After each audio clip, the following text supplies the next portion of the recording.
Well, I think you're going to find that's going to be the case probably from now on, because there's so much exposure in our league, and there are great players who want to come play in the SEC, and I think the coaches that we have in the conference right now is as strong as they've ever been. So those programs are going to thrive, and I don't think anybody's going to come back. That's why it was so tough for us to make progress early on. We had to catch up. Nobody was falling back. So anytime you go to an SEC stadium and you got to try to go in there and try to come out with a win, it's going to be a great challenge.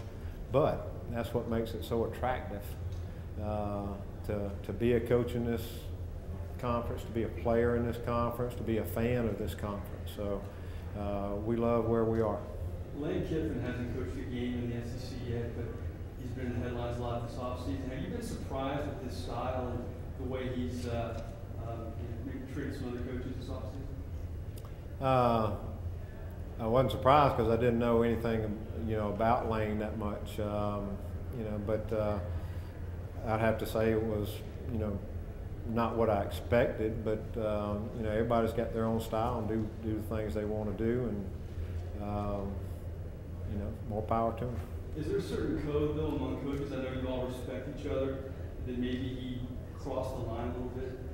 I have not read that code before, so I don't know if there is a code. So. Coach, can you speak to longevity? I mean, now you're the second longest tenured coach in the conference. Oh, I thought you were talking about how old I was. Oh. Never. 29, I think. Talk about longevity and a tribute to Vanderbilt sticking with you and now, reaching the highest like that. Well, I think Vanderbilt did a courageous thing. When we were 2-10, 2-10, 2-9, they gave me a 10-year contract, and that told me a lot about the institution and the administration there. We've had only 3 personnel changes on our staff in 8 years or 8 seasons. This one coming up be 8. So I think it's a tremendous advantage when, as long as you're staying ahead of the game and keeping up and not afraid to change. I think it's a great advantage that you're consistent with your coaches and what they're teaching and how they treat your players. And, plus it's hard to go out and replace coaches.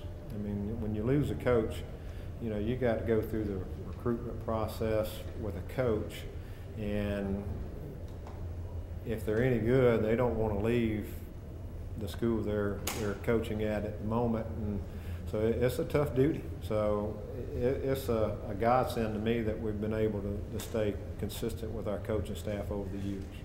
And thanks to Vanderbilt too. Coach, is there any fear of the complacency of this? Is it what they were able to accomplish last year or did last year, just that motivation overall? No, I can see right now that our players are working harder than they ever have, and they've got an attitude that we want to do it more, and that's where we go. Do you Twitter? Excuse me?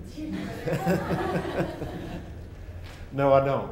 I don't think it's that many people interested in what I do every second. A lot of great players in the SEC. I know you love your guys. If you could coach one other player in this conference, who would be in another school? Oh gosh, I don't know. I haven't even thought about that, but let's see. We need a wide receiver. Let me think. Julio Jones. How about that? Thank you very much, folks. Are you done? AJ.